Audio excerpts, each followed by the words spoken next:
की एनसीईआरटी की गणित का एक महत्वपूर्ण अध्याय समुच्चय के बारे में कुछ बताएंगे। आप ध्यान से सुनिएगा। सबसे पहले समुच्चय सिद्धांत का प्रतिपादन किसने किया था, समुच्चय सिद्धांत आया कैसे, इसके बारे में आपको बताते हैं।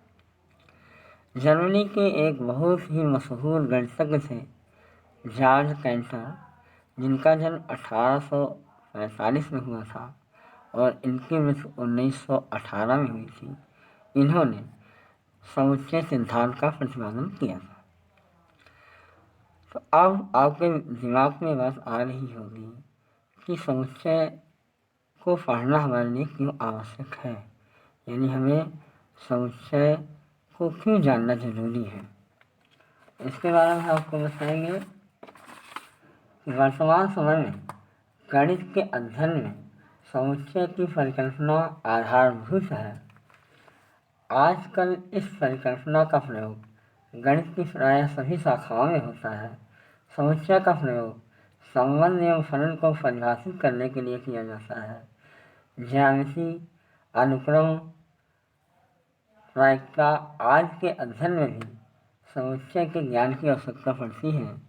अर्थात हम कह सकते हैं कि अगर हमें ज्यामिति का ज्ञान चाहिए, अनुक्रम की बढ़िया जानकारी चाहिए या प्रायिकता को हमको ठीक से समझना है, तो सबसे पहले हमें समुच्चय को समझना आवश्यक होगा। अब है समुच्चय की परिभाषा, यानी समुच्चय को हम कैसे परिभाषित कर सकते हैं। एक बड़ी ही यूनिक परिभाषा आपको हम देते हैं। परिभाषा बहुत सारी हैं, लेकिन एक बहुत ही यूनिक परिभाषा हम आपको देते हैं। सुस्पष्ट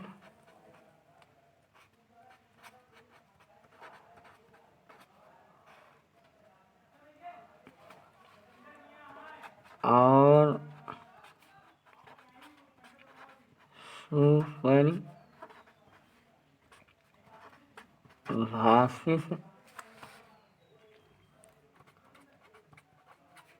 वस्तुओं के संग्रह को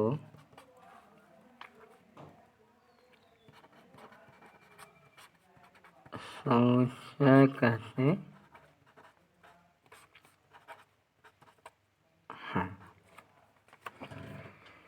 सुस्पष्ट और सुपरिभाषित वस्तुओं के संग्रह को समुच्चय कहते हैं। इसमें दो शब्द बहुत ही महत्वपूर्ण हैं, जिसका अर्थ जानना बेहद जरूरी है इस परिभाषा में जो प्रयुक्त हुए हैं।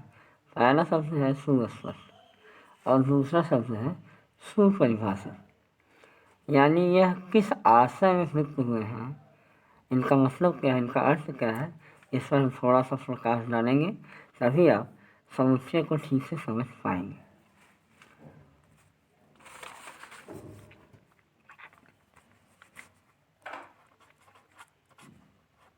सुस्पष्ट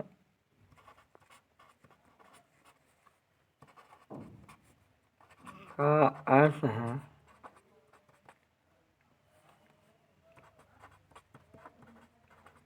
संग्रह की गई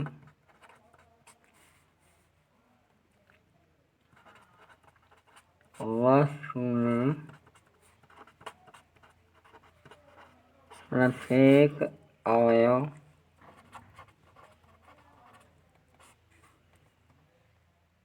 की अपनी एक निश्चित पहचान होनी चाहिए। पहला चीज हो गया सुस्पष्ट। सुस्पष्ट का अर्थ कि प्रत्येक जो भी संग्रह हमने किया है, उन संग्रहों में प्रत्येक अवयव की अपनी एक अलग पहचान होनी चाहिए, जिससे कि वो पहचाना जा सके। दूसरा है सुपरिभाषित। ये पहला शब्द हो गया, दूसरा शब्द है सुपरिभाषित। भाषित का अर्थ है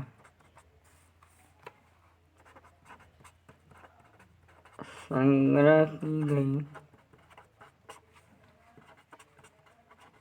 प्रत्येक वस्तु में कम से कम एक गुण धर्म अवश्य हो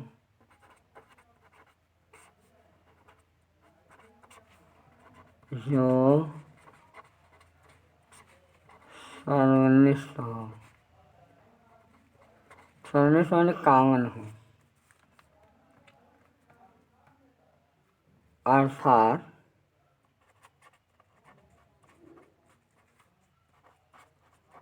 किसी वस्तु के संबंध में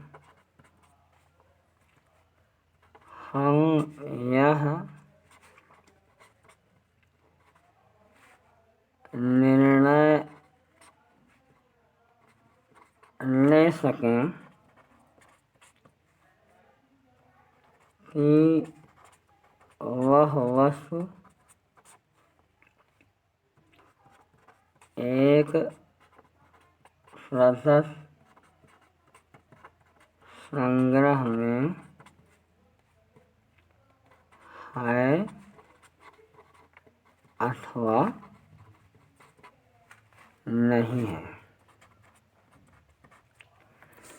तो हमने दो चीज़ें आपको बड़ी सी स्पष्ट बताई कि सुपरिभाषित का अर्थ है संग्रह की गई प्रत्येक वस्तु में कम से कम एक गुण धर्म अवश्य हो जो सर्वनिष्ठ हो, अर्थात किसी वस्तु के संबंध में हम यह निर्णय ले सकें कि वह वस्तु एक मतलब संग्रह में है अथवा नहीं। इन दोनों बातों को समझाने के लिए एक बहुत ही उदाहरण एक अच्छा सा लेते हैं, आपको समझाते हैं कि इन दोनों का क्या मतलब है व्यवहारिक रूप से। जैसे हम कहें, जैसे हम कोई एक सेट लेते हैं, हम इसको सेट नहीं कर सकते, हम एक संग्रह लेते हैं। जैसे हम लिखते 1 2 3 4 4 5, हमने एक संग्रह लिया अंकों का। अब हम इन बातों को समझाने की इसके जरिए कोशिश कर रहे हैं। देखिए यहाँ लिखा 1 2 3 4 4 5, जिसमें 1 2 3 और 5 इन सभी अंकों की अपनी इंडिविजुअल पहचान है। यानी आप जान रहे हैं कि 1 2 नहीं हो सकता, 2 3 नहीं हो सकता, 3 4 नहीं हो सकता, 4 5 नहीं हो सकता, लेकिन आप देख रहे हैं ये दोनों जो 4 दिख रहे हैं आपको, इन दोनों की अपनी अलग पहचान नहीं है, जिसके कारण यह गिनतियों का संग्रह तो है लेकिन यह समुच्चय नहीं है, यानी समुच्चय नहीं है। दूसरा हम ले रहे हैं कि हमने कहा कि सुपरिभाषित होना चाहिए। देखिए आप ध्यान से देखें, इनमें 2 गुण होने चाहिए। पहली चीज़ तो हमने कहा कि यह सुस्पष्ट होना चाहिए, सुस्पष्ट नहीं है। सुपरिभाषित तो हम कह सकते हैं क्योंकि सारी जो गिनती लिखी है ये सभी प्राकृतिक संख्या है, इनमें एक सामान्य गुणधर्म है, लेकिन सुस्पष्ट न होने की वजह से यह समुच्चय नहीं है। दूसरा हमने दिखाया V बराबर आलू, गाजर, कुर्सी, मेज, कलम। हमने एक एग्जाम्पल लिया कि ये एक वस्तुओं का संग्रह है, इसमें सारी वस्तुएं अपनी एक इंडिविजुअल पहचान रख रही हैं। आलू है, गाजर है, कुर्सी है, मेज है, कलम है, इनकी सबकी अपनी एक अलग पहचान है, अपना सब अलग अलग पहचाने जा रहे हैं। लेकिन हम ये देख रहे हैं कि यह सुपरिभाषित नहीं है। क्यों? क्योंकि इन सभी वस्तुओं के संग्रह में कोई भी एक ऐसा गुणधर्म नहीं है जो सभी में हो। जैसे आलू है, गाजर है, ये आप जाने सब्जियाँ हैं, कुर्सी है, मेज है, ये फर्नीचर है, कलम है जो लिखने के काम आती है, लेकिन इन सब में कोई भी एक ऐसा गुण नहीं है जो सभी में मौजूद हो। इसलिए ये सुस्पष्ट तो है लेकिन सुपरिभाषित नहीं है, इसलिए यह भी सेट नहीं है, समुच्चय नहीं। यानी हम ये कह सकते हैं कि वस्तुओं के जितने भी संग्रह हों, जरूरी नहीं कि वह सभी समुच्चय हों। जैसे ये दोनों समुच्चय नहीं है। वस्तुओं के बहुत सारे संग्रह हम कर सकते हैं, लेकिन ये आवश्यक नहीं है कि वह सभी समुच्चय ही हों। अगर वह सुस्पष्ट और सुपरिभाषित वस्तुओं के संग्रह होंगे तभी वह समुच्चय होंगे, अन्यथा वह समुच्चय नहीं होंगे। एक तीसरा उदाहरण ले रहे हैं, 10 से कम प्राकृतिक संख्याओं का संग्रह। इसको हमने x इक्वल टू दिखाया 1 2 3 4 5 6 7 8 और 9। इसमें आप देख रहे हैं सारे जितने भी कंपोनेंट्स हैं, जितने भी एलिमेंट्स हैं, इन सब की अपनी अलग पहचान भी है और इन सभी में एक निश्चित गुणधर्म है। वह गुणधर्म है प्राकृतिक संख्या होने का। यानी 1 2 3 4 5 6 7 8 9 ये सभी प्राकृतिक संख्याएं हैं। इनमें यह गुण सभी में सर्वनिष्ठ है, उभयनिष्ठ है, इसलिए सुपरिभाषित भी हैं। इसमें किसी भी अंक की पुनरावृत्ति नहीं हो रही है, इसलिए यह सुस्पष्ट भी है। क्योंकि यह सुस्पष्ट भी है, सुपरिभाषित भी है, इसलिए यह एक समुच्चय है। अब है चौथा एग्जाम्पल ले रहे हैं, विश्व के सबसे अधिक खतरनाक जानवरों का संग्रह। अगर हम आपसे कहें कि आपकी क्लास में 10 लोग हैं, मान लेते हैं 3 लड़कियां हैं और 7 लड़के हैं, उन सब को हमने कहा कि विश्व के सबसे खतरनाक जानवरों के संग्रह की सूची बनाओ, तो हो सकता है कोई लड़का शेर, भालू, चीता, सांप, बिच्छू या एक्सेट्रा अपने अनुसार उसको जो लगता हो कि यह खतरनाक है वह बना सकता है। हो सकता है हम किसी लड़की को यह सूची बनाने को दें तो वह भी हो सकता है भालू, चीता, शेर के साथ साथ वह चूहा भी लिख सकती है, वह चमगादड़ भी लिख सकती है, या वह चिंचित्ता भी लिख सकती है। बहुत सारी लड़कियाँ चिंचित्तों से डरती हैं, उनके लिए वही खतरनाक हो सकता है। इसलिए हम देख रहे हैं कि जरूरी नहीं कि जो 10 लड़कों को हमने विश्व के सबसे खतरनाक जानवरों की सूची बनाने के लिए दिया था, उन सभी की सूची एक जैसी हो। इसलिए हम कह सकते हैं कि विश्व के सबसे अधिक खतरनाक जानवरों का ये जो जानवरों का जो समूह है यह सुपरिभाषित नहीं है। यह सुपरिभाषित न होने के कारण यह समुच्चय नहीं है। सभी सम प्राकृतिक संख्याओं का संग्रह, जैसे हमने कहा कि सभी सम प्राकृतिक संख्याओं का संग्रह आप दिखाइए। इसको आप ऐसे लिख सकते हैं 1 2 4 6 8 डैश डैश डैश, यानी अनंत तक ऐसे आ सकता है। अब आप ये देख रहे हैं कि इसको हमने इसको सूचीबद्ध किया है, यानी 2 है, 4 है, 6 है, 8 है, ऐसे 10 आएगा, 10 के बाद 12 आएगा, 12 के बाद 14 आएगा, 61 ऐसे आगे आता जाएगा। यह एक समस्या है। क्यों? क्योंकि इसमें सारे अवयव अलग अलग आप लिख भी रहे हैं और इन सब में एक सामान्य गुणधर्म है जो सर्वनिष्ठ है, वह इनके सम प्राकृतिक संख्या होने का गुणधर्म है। इसलिए यह एक समुच्चय है, यानी यह एक सेट है। समुच्चय के संकेतन से आता है कि हम समुच्चय को कैसे दिखाते हैं। प्रायः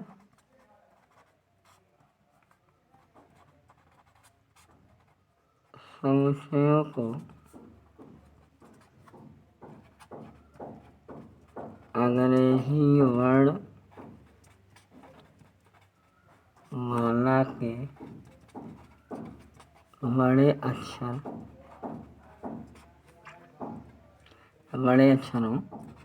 A B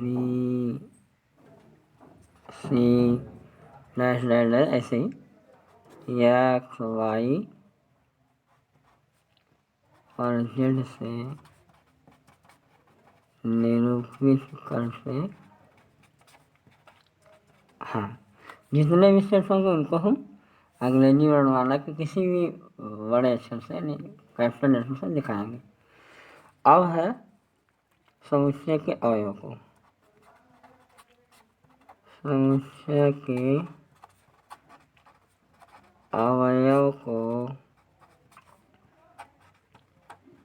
अंग्रेजी वर्ण माला के छोटे अक्षर ABC से निरूपित करते हैं। यदि x समुच्चय A का अवयव है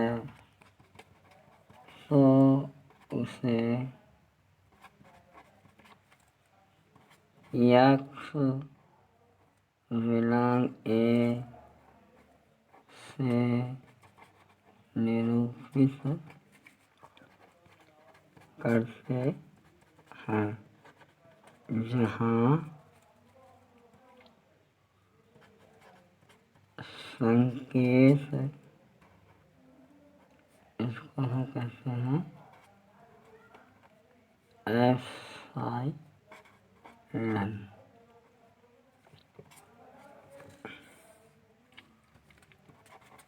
यूनानी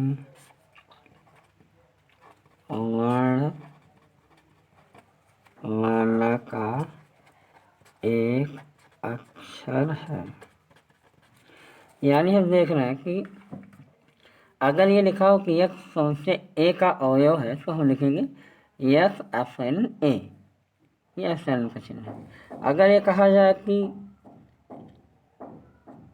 वी समुच्चय वाई का अवयव नहीं है तो हम इसको लिखेंगे V does not belong Y. यानी ये होता ये है कि वी अवयव है, नहीं, वी वाई का अवयव नहीं है, और ये इसका मतलब हुआ कि एक्स ए का अवयव है। तो ऐसे इसको लिखते हैं। अब एक चीज़ हम आपको बता दें समुच्चय के अवयव।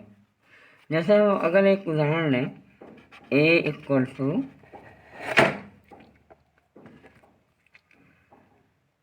1 2 3 4 5, तो समुच्चय के अवयव क्या कहलाएंगे? जैसे एक है, ये एक सेट है 1 2 3 4 5, इसमें जो एक है वह समुच्चय ए का अवयव है। ऐसे 2 भी समुच्चय ए का अवयव है, 3 भी समुच्चय ए का अवयव है, 4 भी समुच्चय ए का अवयव है, 5 भी समुच्चय ए का अवयव है। ऐसे इसको लिखेंगे 1 belong A, 2 belong A, 3 belong A, 4 belong ए, और 5 बिलोंग ए। अगर ये कहा जाए कि क्या 6 समुच्चय ए का अवयव है, आप लिखेंगे 6 डज नॉट बिलोंग ए, क्योंकि आपको 6 इसमें दिख नहीं रहा। पूछा जाए क्या 7 इस समुच्चय का अवयव है, आप लिखेंगे 7 डज नॉट बिलोंग ए, यानी 7 समुच्चय ए का अवयव नहीं है। हाँ, अब है समुच्चय का निरूपण। समुच्चय के निरूपण के 2 तरीके हैं।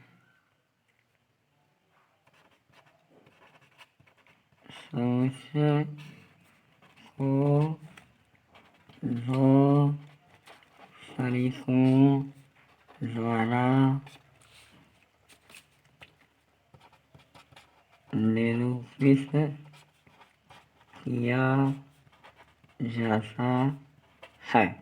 पहला है रोस्टर या सारणी विधि, और दूसरा है समुच्चय निर्माण विधि। रोस्टर या सारणी विधि क्या है, समुच्चय निर्माण विधि क्या है, हम इसको बहुत परिभाषा में आपको नहीं जाएंगे क्योंकि परिभाषा से आप बढ़िया नहीं समझ पाएंगे। हम एक एग्जाम्पल से आपको एकदम बढ़िया स्पष्ट समझाने की कोशिश करेंगे। तो रोस्टर या सारणीबद्ध रूप, इसके लिए हमने एक एग्जाम्पल लिया है, लिखा है मैथमेटिक्स शब्द में अक्षरों को रोस्टर रूप में लिखिए। इसको हमको रोस्टर रूप में या सारणीबद्ध रूप में लिखना है। तो सबसे पहले हम किसी भी सेट को लिखने के लिए सबसे पहले हमने अभी आपको समुच्चय संकेतन में बताया था, किसी भी सेट को लिखने के लिए सबसे पहले हम अंग्रेजी के किसी भी कैपिटल लेटर का हम प्रयोग करेंगे। हमने यक्स ले लिया, यहाँ इक्वल का चिन्ह लगा दिया हमने। फिर जितने भी सेट हैं उन सभी सेटों को निरूपित करने के लिए हम मझले कोष्ठक का प्रयोग करते हैं। तो सबसे पहले हमने मझला कोष्ठक लगा दिया, तो यक्स इक्वल टू ये मझला कोष्ठक आ गया। मैथमेटिक्स के प्रत्येक अक्षर को हम ध्यान से देखेंगे कि इसमें अंग्रेजी वर्णमाला के कौन कौन से अक्षर प्रयुक्त हुए हैं। जैसे हमने पहले लिया यम, तो यम देख रहे हैं एक यहाँ प्रयुक्त हुआ है, एक यहाँ प्रयुक्त हुआ है, 2 बार प्रयुक्त हुआ है, लेकिन हम एक ही बार लिखेंगे क्योंकि एक से ज़्यादा बार अगर हम लिखेंगे तो यह सुस्पष्ट नहीं रह जाएगा, जैसा कि आपको हमने परिभाषा में बताया था। तो यम हमने ले लिया। फिर हम दूसरा शब्द देख रहे हैं ए आ रहा है, ए यहाँ है, ए यहाँ है, 2 बार आया है, लेकिन हम एक बार प्रयोग करेंगे, हम लिख किया ए, फिर कामा लगाएंगे। फिर सी लिखा है, सी यहाँ है, सी यहाँ भी है, हम सी का प्रयोग एक बार करेंगे, सी भी हो गया। यश यहाँ है और कहीं यश है नहीं है, तो एक बार फिर इसे यश लिखेंगे, कामा लगाएंगे। फिर ई लिखा है, ई यहाँ है और कहीं है नहीं है, हम ई भी लिखेंगे, कामा लगाएंगे। फिर ये तो हो गया, सी भी हो गया। आई कहीं है, एक बार फिर पूरा हम आई लिखेंगे। फिर सी लिखा है, एक बार हम सी लिखेंगे, फिर हम यस लिखेंगे और इसको हम वजन कोष्ठक को बंद कर देंगे। तो आप देख रहे हैं कि मैथमेटिक्स शब्द के अक्षर को हम रोस्टर बिंदु लिख रहे हैं, तो आ रहा है यम, कामा ए, कामा टी, कामा एस, कामा ई, कामा आई, कामा सी, कामा यस। तो यही है रोस्टर बिंदु। इसको आपको हमने बता दिया कि इसमें कुछ नहीं करना, आपको बस इतना ही करना है कि सबसे पहले हम किसी भी अंग्रेजी वर्णमाला के बड़े अक्षर का हम प्रयोग करेंगे। प्रयोग करने के बाद हम इक्वल का चिन्ह लगाएंगे, महिला कोष्ठक प्रयोग करेंगे। प्रत्येक अक्षरों के बीच में हम अल्पविराम यानी कामे का प्रयोग करके अक्षर को हम दूसरे से पृथक करेंगे, अलग करेंगे। तो ये है तुम्हारा आपका रोशनी, जो आपको हमको लगता है समझ में आ गई होगी। अब है समुच्चय निर्माण। समुच्चय निर्माण विद या समुच्चय निर्माण रूप, इसको भी हम आपको एक एग्जाम्पल के द्वारा हम इसको आपको समझाने की कोशिश कर रहे हैं। ये लिखा हुआ है एक रोस्टर विद में एक एग्जाम्पल है, ए इक्वल टू महिला कोष्ठक लगा है -2 -1 0 1 2 3 4 5 और 6। इसको आपको समुच्चय निर्माण विद में लिखना है। इसमें भी सारी क्रियाएं वही करेंगे। आप किसी भी सेट को एक्स के रूप में, वाई के रूप में, जेड के रूप में आप ले सकते हैं। इसमें ए के रूप में ढूंढ लिया, हम भी ए के रूप में लिखें, ए इक्वल टू लगाएंगे या हम मझला कोष्ठक लगाएंगे। अब एक हम काम करते हैं कि जितने भी ये ऑयो एलिमेंट्स लिखे हुए हैं, क्या इसमें किसी इन सब में कोई एक गुणधर्म ऐसा है जो सर्वनिष्ठ है? हाँ है। ऋण 1, ऋण 2, ऋण 1, 0, 1, 2, 3, 4, 5, 6 में हम देख रहे हैं सभी ये पूर्णांक हैं, सारी संख्या पूर्णांक। पहला गुणधर्म को समझ में आ रहा कि ये पूर्णांक है। अब इन अक्षरों के लिए, इन जितने भी इसमें एलिमेंट्स हैं, इन सभी एलिमेंट्स के लिए हम कोई भी अंग्रेजी वर्णमाला का एक हम स्मॉल लेटर का कोई भी एक अक्षर हम प्रयुक्त करेंगे। जैसे हम यक्स के रूप में प्रयुक्त करना है, यक्स लिखेंगे, यानी यक्स क्या है? यक्स इन अवयवों को रिप्रेजेंट कर रहा है, यक्स इन अवयवों का प्रतिनिधित्व कर रहा है। यक्स यहाँ लिखेंगे हम सच दैट, या इसको हम कोलन भी कहते हैं। हाँ, कोलन, इसको कहते हैं को, ऐसे लिखा ना, कोलन। तो हमने लिख दिया एक्स कोलन, एक्स क्या है?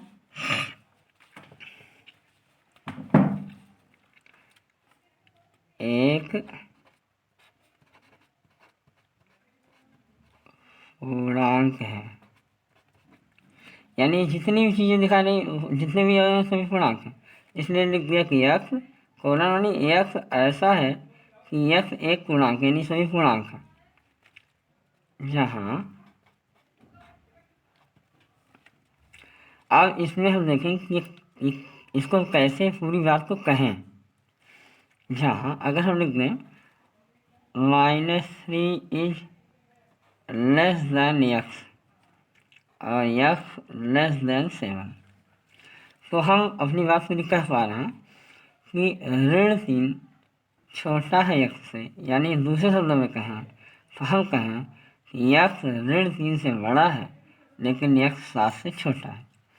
तो -3 से बड़ा और 7 से छोटा पूर्णांक क्या आएगा? -2 आएगा, -1 आएगा, -2 आएगा, -1 आएगा, 0 आएगा, 1 आएगा, 2 आएगा, 3 आएगा, 4 आएगा, 5 आएगा और 6 आएगा। तो ये हमने इस बात को बहुत ही शॉर्ट में से आपको बता दिया। यही है समुच्चय निर्माण विधि।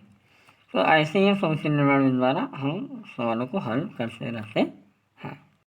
अब हम आपके एनसीईआरटी की पुस्तक का एक्सरसाइज 1.1 है समुच्चय का, हम इसको आपको बता रहे हैं। लिखा है कि निम्नलिखित में से कौन समुच्चय है, अपने उत्तर का औचित्य बताइए। लिखा है कि जे अक्षर से प्रारंभ होने वाले वर्ष के सभी महीनों का संग्रह। अब आप जानते हैं कि जे से कौन कौन से महीने प्रारंभ होते हैं। जैसे जे से जून, जनवरी, पहले जनवरी है, क्या है? जनवरी। दूसरा क्या है? जून। और तीसरा है जुलाई।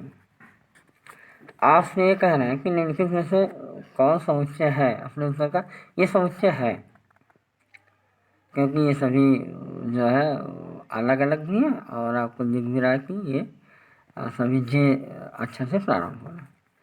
फिर लिखा भारत के 10 सबसे अधिक प्रतिभाशाली लेखकों का संग्रह। भारत के सबसे अधिक प्रतिभाशाली लेखक यह शब्द परिभाषित नहीं है, क्योंकि अगर हम किसी व्यक्ति को भारत के 10 सबसे अधिक प्रतिभाशाली लेखकों की सूची बनाने को कहें, एक दूसरे व्यक्ति को भी ऐसा ही कहें, तीसरे व्यक्ति को भी ऐसा कहें, तो सारी व्यक्तियों की सूची एक जैसी हमको नहीं मिलेगी, जिससे स्पष्ट है कि भारत के 10 सबसे अधिक प्रतिभाशाली लेखकों ये शब्द परिभाषित नहीं है, इसलिए यह समुच्चय नहीं है। विश्व के सर्वश्रेष्ठ 11 बल्लेबाजों का संग्रह।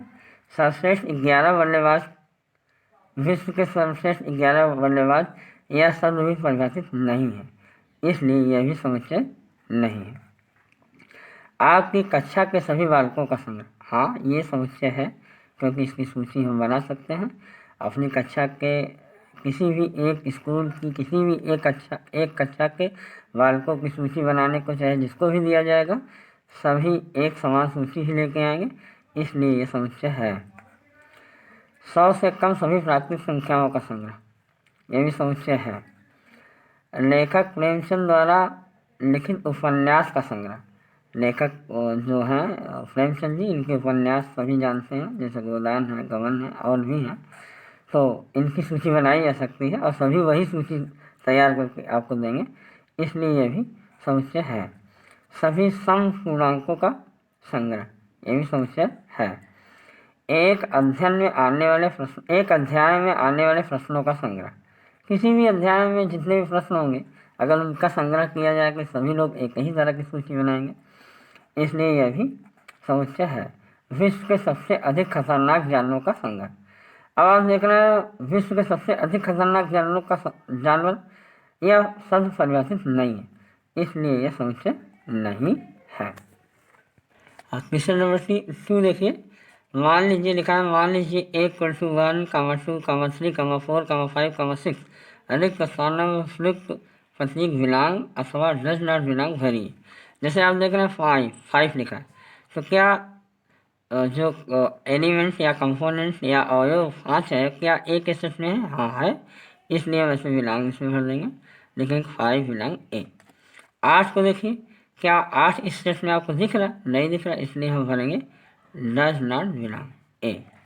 0 क्या इस सेट में दिख रहा? नहीं दिख रहा, इसलिए हम लिखेंगे does not belong 0 does not belong A. 4 इसमें दिख रहा सेट ए में, इसलिए हम भरेंगे 4 बिलोंग ए। फिर 2 सेट ए में दिख रहा, इसलिए हम लिखेंगे 2 बिलोंग ए। फिर 10 इस सेट में दिख रहा, नहीं दिख रहा, इसलिए हम भरेंगे 10 डज नॉट बिलोंग ए। इस प्रकार से हमने 2 क्वेश्चन आपको बता दिए हैं। शेष सवाल आप लगाएंगे। अगली वीडियो में हम आगे के सवालों को आपको बताएंगे। अगर आपको कोई दिक्कत हो रही है, अगर आपको समझ में नहीं आ रहा या कोई आपको अपना पर्सनल सवाल इस अध्याय से पूछना है, तो आप हमारे कमेंट सेक्शन में जाएंगे, कमेंट करेंगे और हमें सूचित करेंगे। तो कोरोना के महाकाल में घर पे रहिए, आराम से पढ़ते रहिए। आप सभी के लिए हम नई नई वीडियो रोज़ डालते रहेंगे। धन्यवाद।